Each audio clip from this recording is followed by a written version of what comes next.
You've probably heard of Russia's special operation in Ukraine. A democratic country has been invaded by its nuclear-armed neighbor on multiple fronts. The war in Ukraine, as we know, has caused death, destruction, and a lot of devastation. It comes as a sweeping Ukrainian counteroffensive has driven Russian forces out of dozens of communities in eastern Ukraine.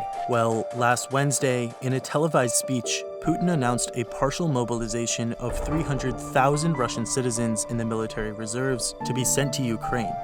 Считаю необходимым поддержать предложение Министерства обороны и Генерального штаба о проведении в Российской Федерации частичной мобилизации. Повторю, речь идет именно о частичной мобилизации. Given that the current number of Russian troops is estimated to be fewer than 200,000, this means a more than doubling of the Kremlin's manpower.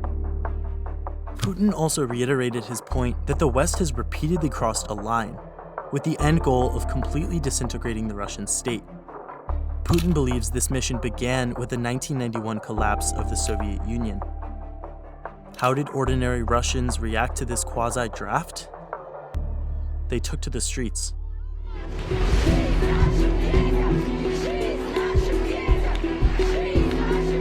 "735 protesters were detained across 36 cities after demonstrations were held in opposition to Putin's announcement of the partial mobilization. They will join the over 16,000 people who have been arrested for anti-war activity since the beginning of Russia's war in Ukraine. But the partial mobilization isn't the only way the war in Ukraine seems to be ramping up. Putin also announced that these 4 Russian-held regions, run by Kremlin-backed governments, would hold referendums to decide the political future of the territory. The referendums ran from the 23rd to the 27th of September and are expected to swing in favor of Moscow.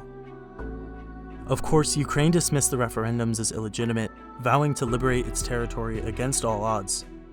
But these events have happened before.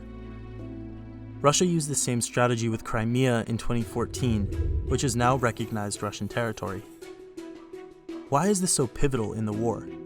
If Russia was already claiming these areas as their own, what do these referendums actually change? Assuming these territories vote in favor of Moscow, Russia can claim it's defending its own land in the war, justifying a much more severe escalation.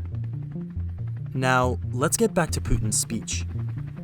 Тем, кто позволяет себе такие заявления в отношении России, хочу напомнить, что наша страна также располагает различными средствами поражения, а по отдельным компонентам и более современными, чем у стран НАТО. И при угрозе территориальной целостности нашей страны для защиты России и нашего народа мы, безусловно, используем все имеющиеся в нашем распоряжении средства. Это не блеф. Did you catch that? He's threatening a possible nuclear war. This is the worst-case scenario. Putin is already playing up the likelihood of NATO using nuclear weapons against Russia, but he could also cast Ukraine as directly attacking Russia itself. Remember those referendums? Even if Ukraine tries to regain its lost territories, it would trigger clauses in Russia's nuclear doctrine, which would allow it to deploy its nuclear arsenal.